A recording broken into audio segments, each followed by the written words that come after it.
Good evening and welcome to Captions. Originally, we were going to be presenting you with some election analysis with John Kornacki of the Dirksen Congressional Center. However, he was called out of town on last-minute notice, and so we hope to have some election analysis next week here on Captions.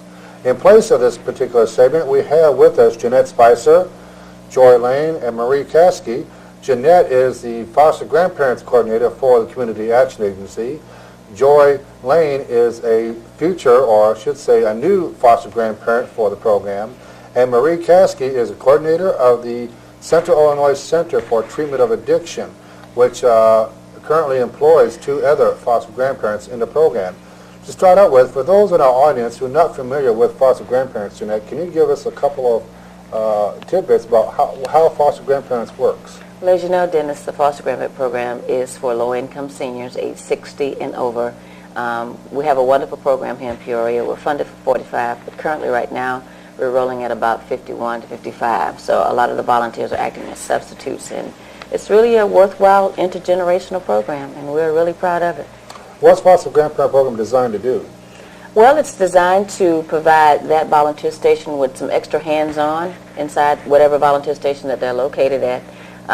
They provide love, hugs, kisses, and understanding, whereas that volunteer station director, nurse, or therapist might not be able to do it. So they're an extra pair of hands providing all that love. Now, recently you applied for and received some funding for some additional foster grandparents, but kind of in a unique way. Can you tell us about it? Yes. The corporation allowed us the opportunity to apply for programs of national significance. We had currently had a foster grandparents. We do have foster grandparents at Sitka, which Maria is going to tell us a little bit more about, but another unique program under the same umbrella, which is New Leaf Lodge, and Grandma Joy will be placed there. So it's a program of national significance where another pair of hands will be helped out at. Can you tell us a little bit about this umbrella organization called Mothers at the Crossroads and what it entails and how foster grandparents are tied in? Well, foster grandparents currently work at the Center for Substance Abuse, Central Illinois, what is the name of it? Sitka, Central Illinois Center for the Treatment of Addictions, and I think Marie would do a better job in explaining about how the Human Service Center and Sitka tie in together, as well as New Leaf Lodge. Okay, tell us, Marie, about Sitka. Sitka is a long-term residential program for women who have substance abuse disorder or substance use disorder. They are there for approximately 9 to 12 months. The new grant that we have just received from CSAT, which is the Center for Substance Abuse Treatment in Washington, D.C., is a federal grant, and it's a nationwide program funded to assist mothers in becoming more bonded with their children. So our facility has space for 8 infants and 5 toddlers, and we can have mothers there who are pregnant and get some treatment before they have their children, and then hopefully bring their children in with them after they've had them. I am the supervisor of the nursery. Dan Keltz is the coordinator of our program at SICTA. The Mothers at the Crossroads is exactly what the grant is called. The whole grant is Women at the Crossroads. Our portion is Mothers at the Crossroads. We have recently expanded, and we have a nursery and child care workers who actually take care of the children. A couple of years ago, when we got involved with the foster grandparent program, we had no money, no help whatsoever other than what the counselors and counselor aides in our program could assist the mothers with. At that point in time, the mothers were taking their children to group with them. They had them virtually glued to their hip 24 hours a day, 7 days a week, which is not a good situation for anybody. Anyone who's ever had children knows that that's a very stressful situation. And then when you have a substance abuse problem on top of that, and you're trying to recover from that and get your life moving in a more positive direction, the stress can become very overwhelming. That's one of the reasons that this new program, this Mothers at the Crossroads, is so important, and why the federal government is so interested in it. They feel that one of the ways to help women recover from their substance use disorders is to assist them in becoming more bonded with their children rather than, having all the children taken to whatever Department of Children and Family Services in whatever state, this program happens to be in. And, actually working with, to reunite families and keep families together instead of breaking them all apart. And so we're a test case. We're one of the test cases. And you mentioned something about the bonding being important between the mother and the children. Oh, yeah. Now, how do the foster grandparents play a role in helping with that bonding? Well, when you've got a mom in treatment, it's wonderful, for her to have her children there. But unfortunately, a lot of our women are not only from this area; they're from all over the state. And so when they come here for this program, they don't have any family in the area. And so this is wonderful. We get wonderful ladies like Joy here, who represent the grandmas and the family members who are unavailable at this point in time. And it's just absolutely fantastic to watch the grandmas playing with the kids and loving them and feeding them and doing things that any grandma has ever done with her grandchildren, what I've done with my own grandchildren. That's the wonderful thing about the program. And, it was started out, was going to be just a big help for us. When we first got them at SICTA, it was just going to be a big help for us.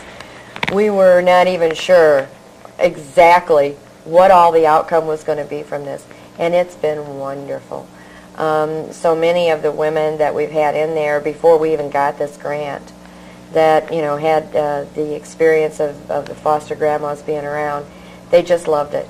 They loved it. The kids were happier. We have some of the happiest babies in town right in our facility. Right. Now, Joy is going to be a foster grandparent, not with SICTA, but with the New Leaf Lodge. And Joy, tell us a little bit about yourself and how you became a foster grandparent. Well, I wanted to do something when I came to Peoria, and I didn't know what it would be, and She was really excited with the other grandmas who live in the same building that she does, and they wanted her to become a part of the program because she's so energetic. She has this great sense of caring for people. So when I met her at one of the in-service trainings, I invited her down there, and she was very open to ideas and suggestions. So I told Rachel Alexander, who's the supervisor at New Leaf Lodge, about Joy, and she's really excited about incorporating Joy into the nursery at New Leaf Lodge. So she's ready. I'm just real new at it. I'm not quite sure what. Yeah. Well, you have grandchildren of your own. Oh, yes. And so, yes. I love children. You love children. Yeah, that's something. That's probably the number one asset of foster grandparent. That is loving children. Right. How do you see Joy's role as being able to bond with, especially with children and parents of children who basically have undergone a disaster point in their life, and now they're trying to put their lives back together? I think simply by having Joy in the environment at New Leaf Lodge, a grandmother just being there on the scene, just rocking and nurturing and loving that infant while that mother might be in group or whatever she might be doing, just her presence simply makes a difference. And being there, for support not only of the babies or the infants, but the staff also. Now, the foster grandparents themselves, they really don't, it's more or less, they receive a stipend, and so they more or less volunteer a lot of the time. Right. Every year you recognize your volunteers. Tell us about the awards that you just recently had. Oh, we had a dandy recognition banquet this year, Dennis. It was really nice. It was the end of October. We had Garry Moore from WEEK TV provided the entertainment. Everyone came out, a lot of support from the volunteer station representatives. And it was certainly nice to see how excited the foster grandparents were in receiving recognition just for volunteering 4 hours a day throughout the year. It was really nice. We had a wonderful meal. It was really nice. And it so happens that our CAPtions camera were at the Foster Grandparents Awards here recently, and we're going to bring those to you right here on CAPtions. Highlights of the 1994 Foster Grandparents Volunteer Awards held at the Treewind Pavilion, and we're going to be seeing some of that right after this here on CAPtions. I'd like to thank Jennett, Joy, and Marie, and good luck to Joy as she begins her new job as a foster grandparent. Once again, stay tuned with CAPtions. right after this.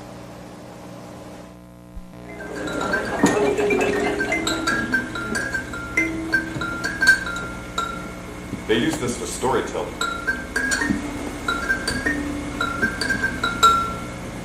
There's a story of a house. And it's a beautiful house with beautiful doors and beautiful windows and beautiful lights.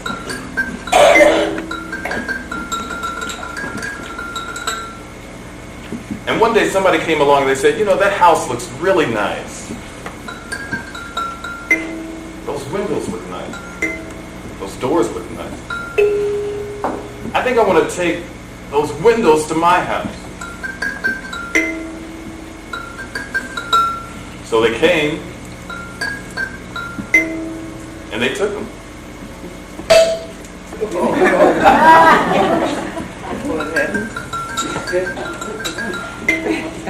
And then somebody else came along, they said, you know, the lights in that house look really nice. So they came and they took them.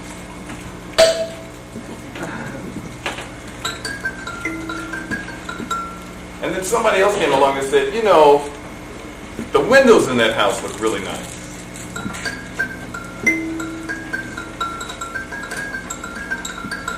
I think I want to take them to my house. So they came and they took them.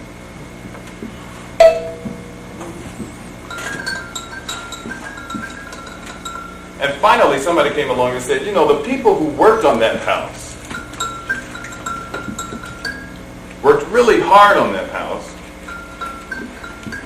I think I want to take those people to my house. So they came and they took them. So now, what do you think the house looks like now?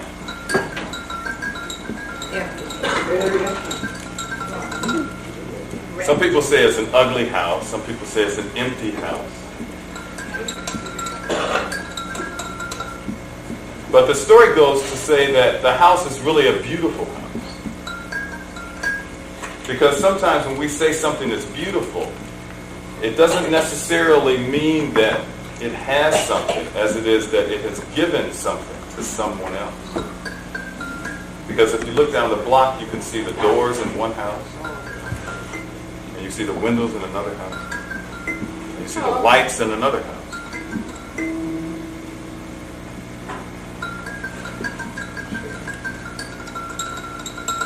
And the name of that house is Africa. Thank you for listening.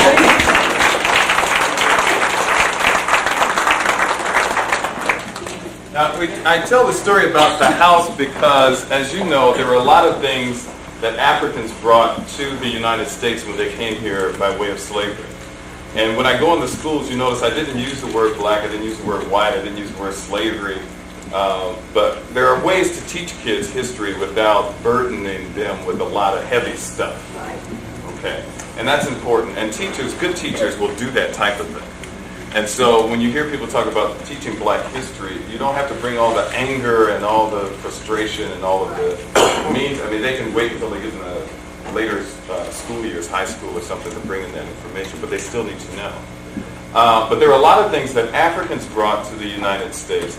See, a lot of people are not familiar with blacks before slavery.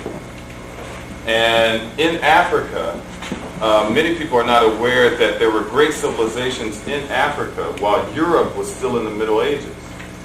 That is to say that there were pyramids that were built, Africans were charting the stars, their alphabets, there was agriculture, there were metalworks. There were a lot of things that were going on while Europe was still, like with the was it Fred Flintstone? Yeah. Okay. Through ways of interaction and with the development of military technology like the gun, missionary work that was not the right kind of missionary work in Africa, then Africans became slaves and much was taken out of Africa. But the whites who brought blacks to the United States knew that they were getting more than just strong helpers. They were getting people who were experienced farmers and people who were experienced builders. And we're not taught that. We're just taught that they just got these brute people to come in to work and work the plows and that kind of thing. Speaking of slavery, there's a cute story in here. Well, I call it cute. You might think it's something else. But there's a story of a man named Anderson. His name is Jordan Anderson. And this letter was written August 7, 1865. And it's written by Jordan Anderson, a black man who was a slave. And he is writing to his old master, Colonel P.H. Anderson. Now, Jordan Anderson by now is living in Dayton, Ohio. And his master is back in Spring, Tennessee. His master had written him a letter saying he wanted Jordan to come back and work for him. Okay? So this is the letter that Jordan sent back to him. He says, "To my old master, Colonel P.H. Anderson in Big Spring, Tennessee. Dear sir, I got your letter and was glad to find that you had not forgotten Jordan. So, and that you wanted me to come back and live with you again, promising to do better for me than anyone else can. I've often felt uneasy about you. I thought the Yankees would have hung you long before this for harboring Rebs they found at your house. I suppose they never heard about you going to Colonel Martin's to kill the Union soldier that was left by his company in their stable. Although you shot at me twice before I left you, I did not want to hear of your being hurt and was glad you are still living. It would do me good to go back to the dear old home again and see Miss Mary and Miss Martha and Alan, Esther, Green, and Lee. Give my love to them all, and I hope we will meet in the better world if not in this. I would have gone back to see you when I was working in the Nashville hospital, but one of the neighbors told me that Henry intended to shoot me if he ever got the chance. I don't know who Henry is, but it doesn't sound like a nice guy. I want to know particularly what the good chance is you propose to give me. I am doing tolerably well here. I get $25 a month with vigils and clothing. I have a comfortable home for Mandy. The folks call her Mrs. Anderson. And the children, Millie, Jane, and Grundy, go to school and are learning well. The teacher says Grundy has a head for a preacher. They go to Sunday school, and Mandy and me attend church regularly. We are kindly treated. Sometimes we overhear others saying them colored people used to be slaves down in Tennessee. The children feel hurt when they hear such remarks, but I tell them it was no disgrace in Tennessee to belong to Colonel Anderson. Many darkies would have been proud, as I used to was, to call you master. Now, if you will write and say what wages you will give me, I will be better able to decide if it will be to my advantage to move back again. As to my freedom, which you say I can have, there is nothing to be gained on that score, as I got my free papers in 1864 from the Provost Marshal General of the Department of Nashville. Mandy says she would be afraid to go back without some proof that you are disposed to treat us justly and kindly, and we have concluded that to test your sincerity, we will ask you to send us wages for the time we served you. This will make us forget and forgive old scores and rely on your justice and friendship in the future. I served you faithfully for 32 years and Mandy 20 years. At $25 a month for me and $2 a week for Mandy, our earnings would amount to $11,689. Add to that the interest for the time our wages has been kept back and deduct what you paid for our clothing and 3 doctor's visits to me and pulling a tooth for Mandy, and the balance will show what we are in justice entitled to. Please send the money by Adams Express in care of V. Winters, Esquire, Dayton, Ohio. If you fail to pay us for faithful laborers in the past, we can have little faith in your promises in the future. We trust the good Maker has opened your eyes to the wrongs which you and your fathers have done to me and my fathers in making us toil for you for generations without recompense.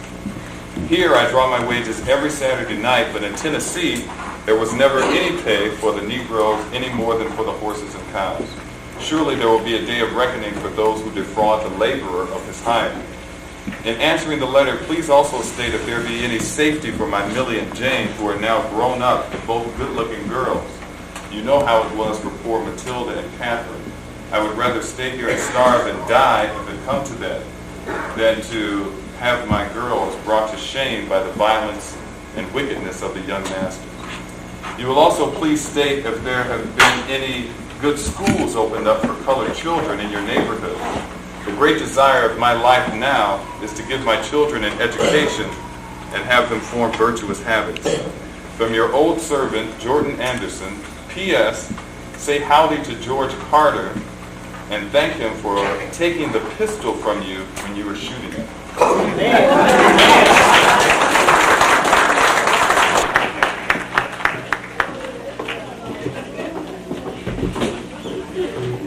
Now they told me all that you all were great volunteers, so, all right. Okay, so come over here. All right. First, before we do this, we have to get her loosened up, okay? You have to get a little loosened up, okay? Okay, now I want you to do everything that I do. Okay. All right? Not here too long. Okay, now, then we're going to do two. Okay, now we'll hold up. Okay. Get them.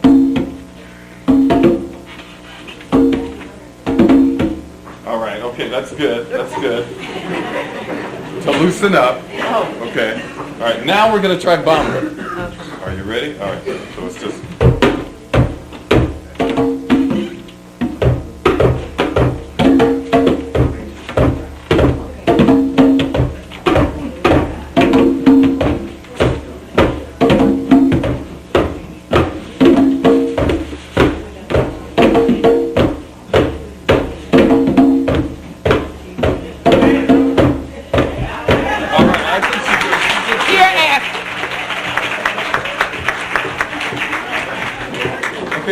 Somebody else. Yeah, we'll get more pictures. Somebody else. Anybody else? Anybody? Come on. Anybody? I'm gonna start picking. Yeah, Gary, pick. I'm gonna start picking. I can start. Okay, there we go. Why don't you come up? Come on, give her a hand. Oh, I have two coming. Well, that's good. That's good. Okay, you ready? Okay, we have two.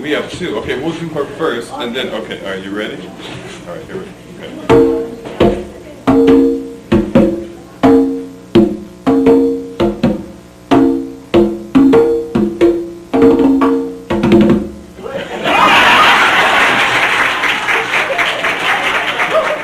Now, are you ready for Bamba? I'm getting ready. Okay, well, let's just do the three part first. Just 1, 2, 3. Okay.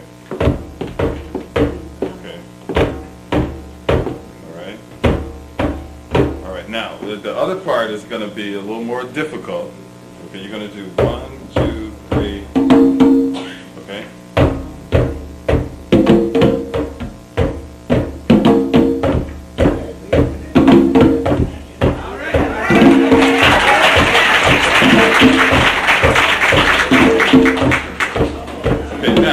Try and get your hand more in the middle, okay? And I think to get you in a better mood, okay?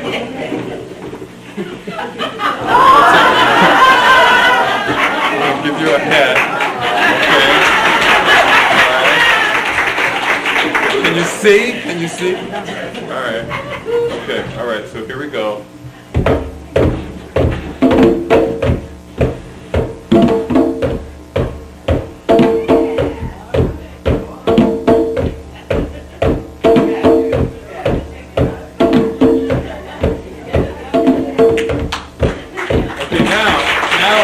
Done yet. You're not done yet. There's another part of this. Okay? There's another part, and if you get this part, you graduate to wearing this. Okay? I don't know if you want that or not, but you will get this, okay? All right, now, I just want you to keep doing what you're doing over here, and I'm going to do something different. Okay? But just concentrate on what you're doing. Don't pay any attention to what I'm doing. Okay? All right, so here we go again.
This is called kente cloth, and you might have seen some of this fabric around. Kente was used by a tribe called the Ashanti tribe in West Africa. Now, why don't you take a seat over there, okay? Because we're not done yet. Oh, boy, I should have stayed over there. Now, because the food is here and we're getting ready to wrap things up, I'm going to need more volunteers to play the other instruments. Now, these are easy, so you all don't have to worry about the banda, okay? So you had volunteered. Why don't you come up, if you could? Okay, give her a hand.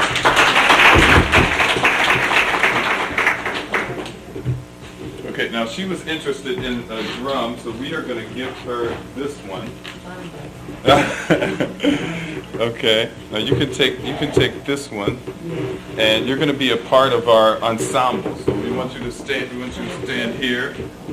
Okay, well, just a little farther over there, right there. Okay, and you can hold it with that hand and play it. Well, open the hand. Okay, and play it like that. Okay. Okay. Now, I need another volunteer. Ron. Let's give Ron a hand. Want to wear a cap? Want to wear a head?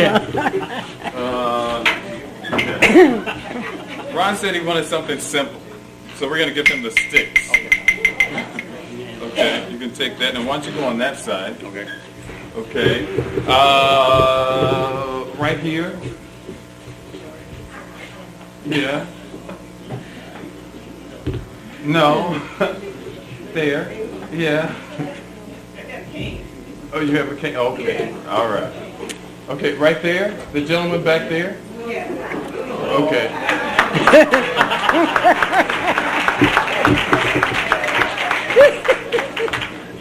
Oh, boy. Yeah. How you doing? Okay, now we're going to give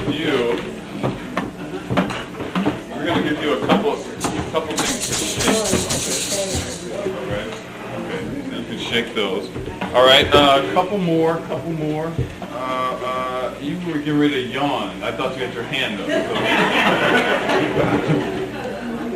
Okay. All right. Now this is an interesting one because you have to play this with your palm. These also make for good back rub. So you hold it with one hand. Okay, another one, another person. Okay, from this table over here.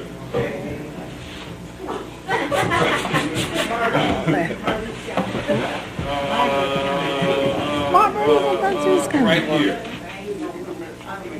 Come on. Give her a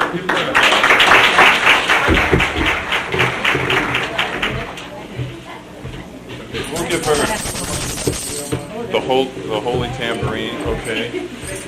And finally, who was really hungry today? Okay, well she raised her hand. Why don't you?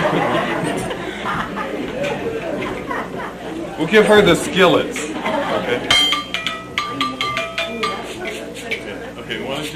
over there. Okay, and finally, Jennett, we need you for a second. Just for a second. Okay. All right. Jennett is going to be our band leader. I'm good at that. I'm good at leading. Okay, so she's going to turn this way, and your name is? Beatrice. Beatrice, okay. Beatrice and I are going to do the drums first and get that going. And then you're going to point to each one individually. I got it. Okay. I can mix it in when I want to. Right, okay, Yeah. so don't play until Jennett points to you. Oh, let me hear what everybody's got. Can I do that? Yeah, why don't you hear? Somebody get the heat for me, take it down a couple of notches. Please. Just over there against the wall, that register, right there. It's up, I can tell. Right, right. Okay, let me hear what you got, Neil. Okay, we'll do the drum. Okay, what you got? Is that all you got? Look at that part, Helen. Yeah. Okay, all right. Okay, they sound great. Woo, I'm excited now. Okay, now, wait. Then after we get going, you have to turn to the audience and get them to clap with the beat. Oh, okay. Oh, boy. This is And then at a big crescendo part, we want you to stop. Okay, so when you give the cue to stop, then we'll That's stop. everybody. All right? Okay, so now let's see if we can do this. Okay. Beatrice, ready? Have you forgot? Right, okay, all right, we ready? Okay, and play louder than what you did just then. Okay, all right, here we go. You ready?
All right, give yourselves a hand.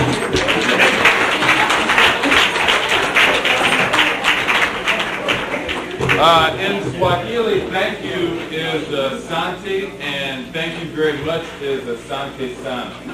And PB is ladies, and Bwana is gentlemen. So I will say Asante Sana, Mabibi, Nama Bwana. Thank you very much.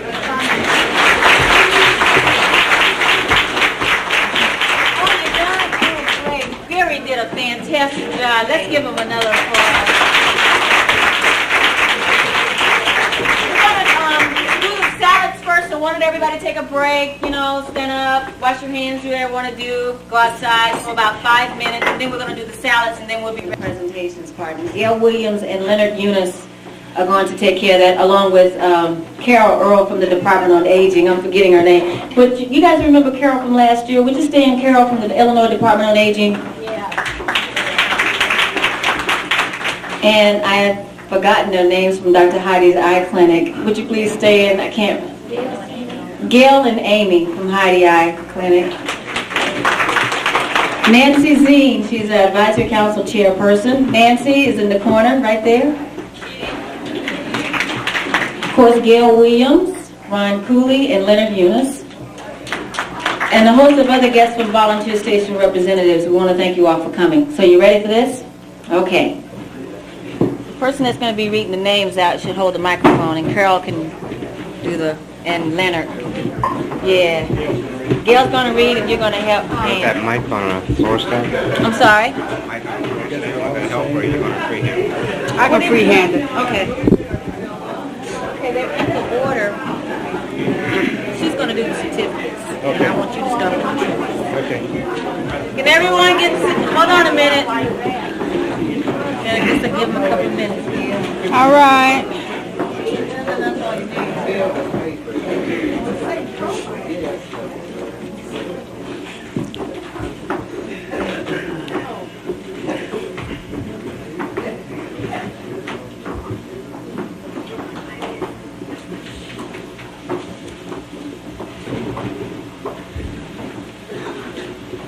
We're going to start with certificates. What we'd like to do is, when your name is called, please raise your hand so that Carol will know who you are to give these to. Okay? Nancy's gonna help you too. And Nancy. First person for a certificate is Myrtle Collins. Or maybe she should stand. Well, some of them are hands. Well, maybe so for the camera. Yes. Would you stand when your name is called so the camera can get you? Everybody wants to be on this. Elizabeth Carl. Please stand. Norma Jean Whittles.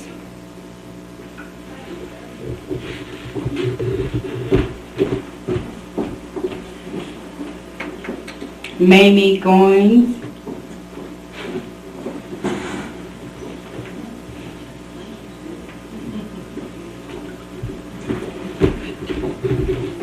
Darlene Lee.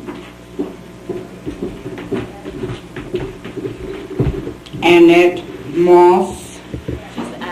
She's absent. Marjorie Welch.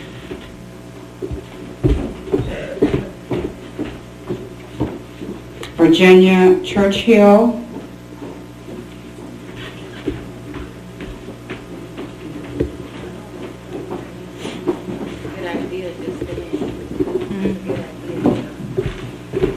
Bernice Benson. Please stand.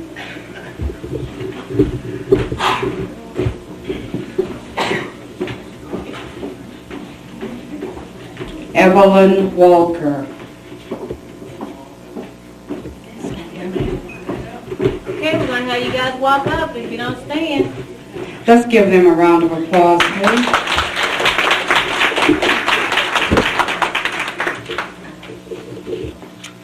The next group of people will receive a trophy who have less than 900 hours during the fiscal year of 1993 and 1994. First person, Julia Siebert. Come on, Julia. Come down the middle aisle. Come meet her right down here. Come down this way. Yeah.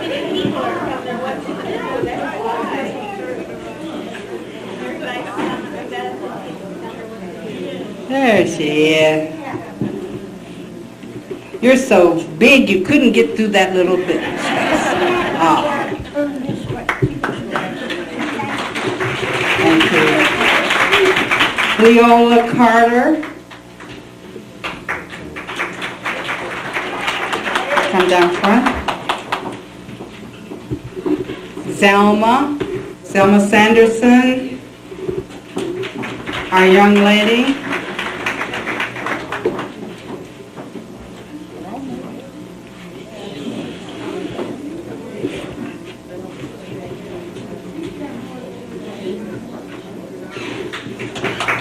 Mildred Henderson.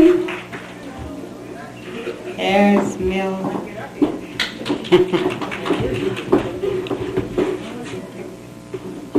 Dorothy Cox.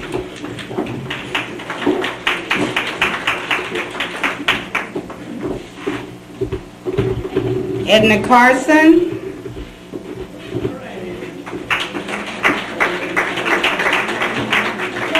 Come on up, Edna.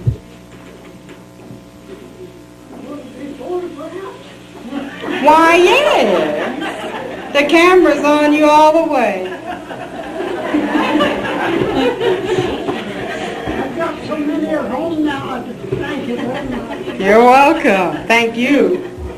Irene, I never can say this, Liski.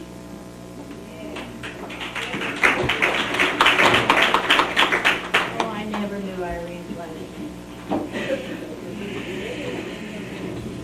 I don't see Lois Jones. Okay. Connie Bergstraw. Vi Simpkins.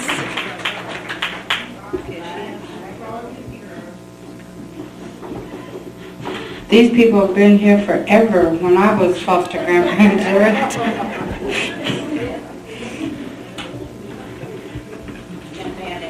That's all right. Take your time.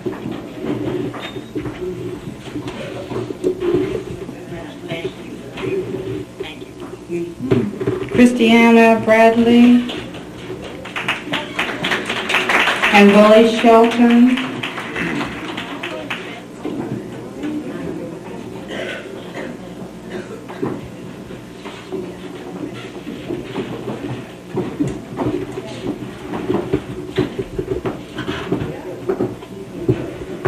Ellen Jones, Maddie Carter,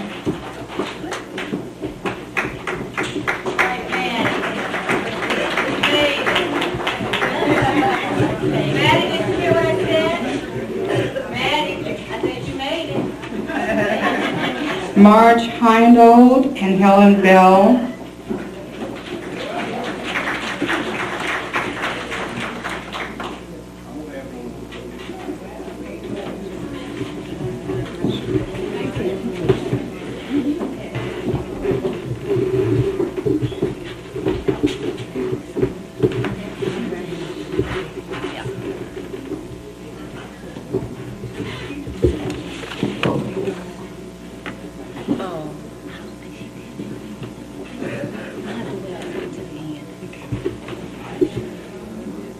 Betty Bennett, Elsie Short.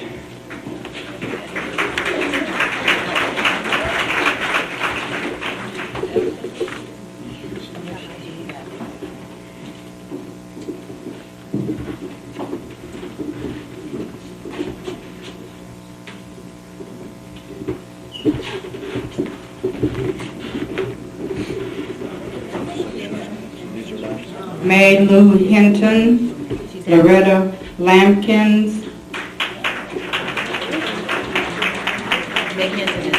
Okay. Patricia Chance.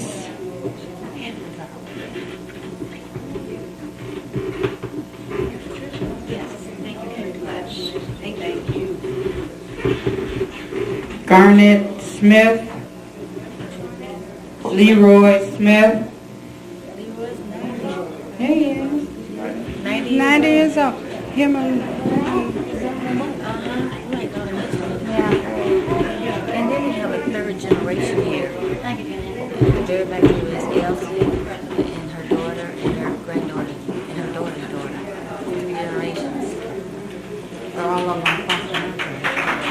That's the mother and daughter from the Oh, you need to say that, and I can't do that one. Oh, yes. Evelyn Walker.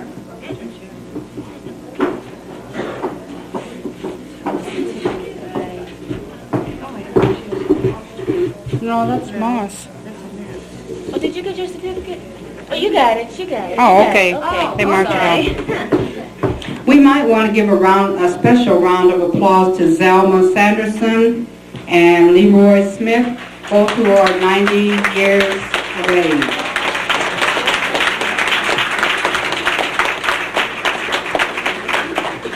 That's them in the corner. Here's Grandpa. Zelma. Grandpa Smith, stand up. So they can get you on camera. There you go. Oh, all right.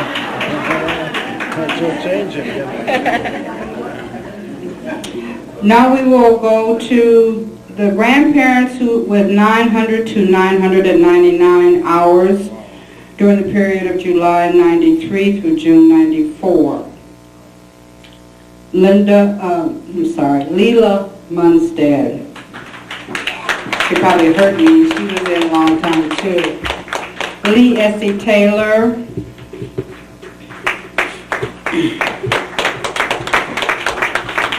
Helen Gordon.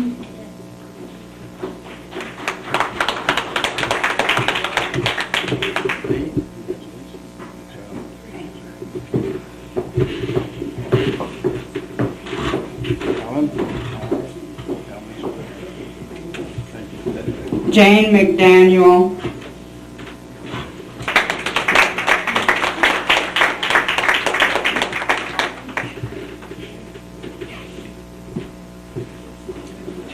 And her sister, Augustine Todd, Augie.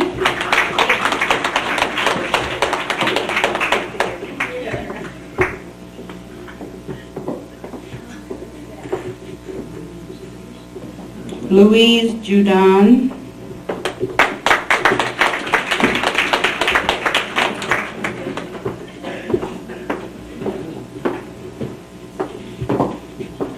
Lorraine Short.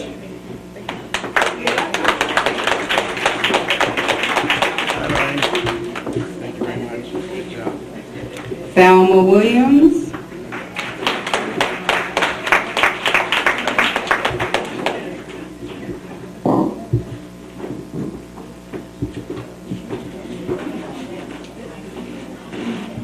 Jesse Watts.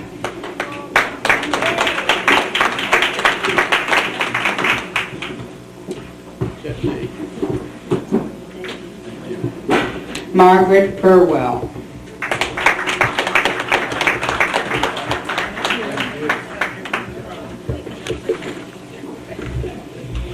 Next, we have the foster grandparents with 1,000 or more hours during the period of July 93 through June 94. With 1,044 hours, we have Lenora McCullough,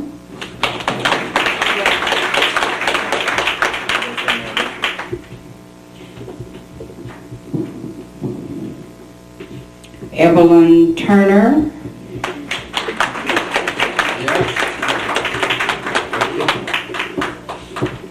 Maurice Johnson,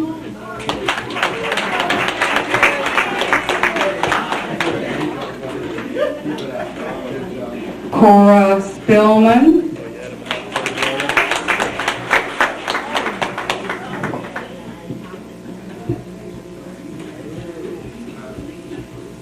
Arlene Guns,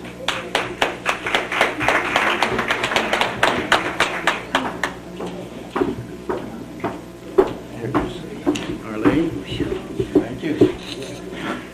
with 1,032 hours, we have Beatrice Younger, Jesse Jones, and Rosie Smith.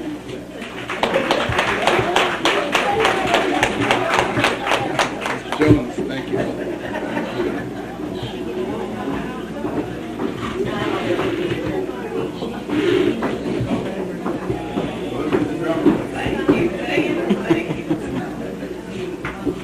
With 1,020 hours, we have Florence Pickett.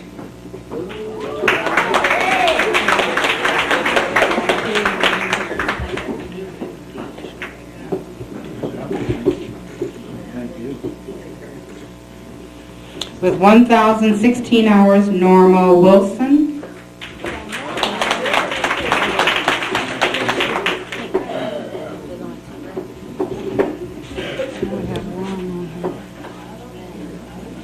With 1,024 hours, Goldie Ford.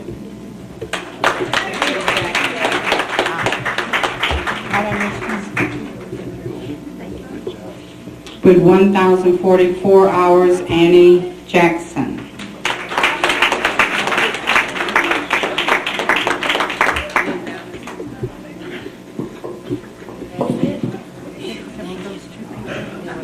No, these two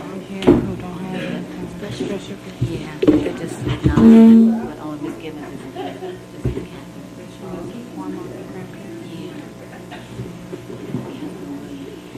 We have a special guest with us, a former grandparent, Catherine Williams. We just want to acknowledge you. And that concludes my presentation. Back to Jennett. Thank you. Thank you, everybody. Irene Waldrop, would you come up, please?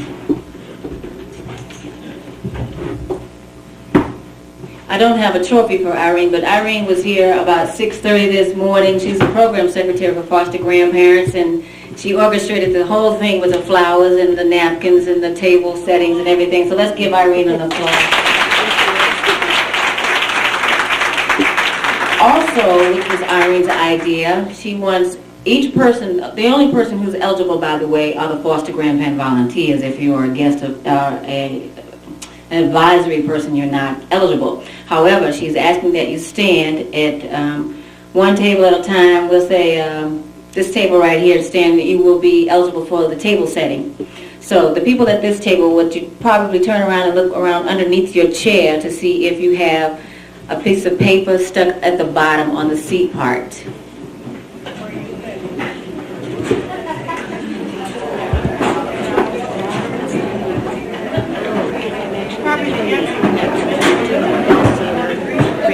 Oh, yeah, okay.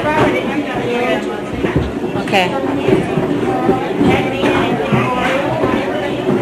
Well, I had said one table, but that's okay.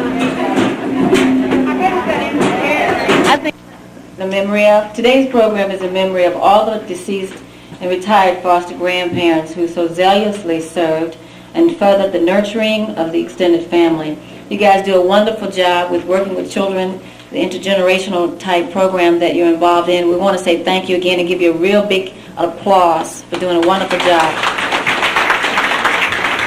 Just the conclusion of the program, I do believe that someone wants to have special acknowledgments from the Advisory Council or the Department on Aging or foster grandparent or whomever. I want to say thank you very much for coming. At the very last table in the back, there's 3 generations. There's a mother and a daughter involved in this program. Can you stand, mother and daughter? That's the daughter, and that's the mother with the white hair. And in the middle is the granddaughter in the middle. So those 3 generations there. I think that's it.